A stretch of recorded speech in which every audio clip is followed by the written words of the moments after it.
What was going on in the field when the brake was off? With 10 guys, I guess. Yeah, it took a little bit for the brake to go. Pete almost made it. It was in like the tailwind rollers at the top, and he got close, and I think he didn't have that much help to finish off the last 10 or so, 15 seconds. And then so it came back, and Colavita, rode it for a good lap and a half, and then Type 1 threw some guys in there to get it rolling, and then the last lap, we had Paul and Rob riding a little bit to bring it back.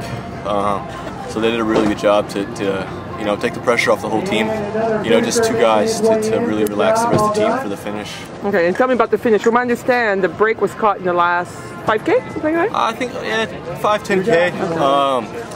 And then, our plan, there was one of the the last big roller was to do a big team attack and roll it because it was pretty close to the finish. And Jeremy went and kind of gapped the team, and he just caused a bunch of chaos in the field and caused a lot of the guys to run after it. And then Ben and Kyle went across, and it was like 8-10 guys, and it was really stellar. And that's kind of a gamble you have to take because either the field hesitates and the gap rolls, you're down the roller out of sight, and you have 20 seconds before they know it. And but unfortunately, the rest of the field was kind of on tap and really on the stick. So they came back, and it was just like drag racing lines, just taking turns just at the front, drag racing. And Andy just did a fantastic job keeping me out of the wind the last 2K as much as he could, and he took it to like 350, which was a little long for this little uphill kind of headwind sprint. And so I just kind of dove back into the line, and then one of the Colavita guys started to sprint and really turned left, so I had to kind of just touch the brakes and hesitate a little bit. And then by that time Cantwell had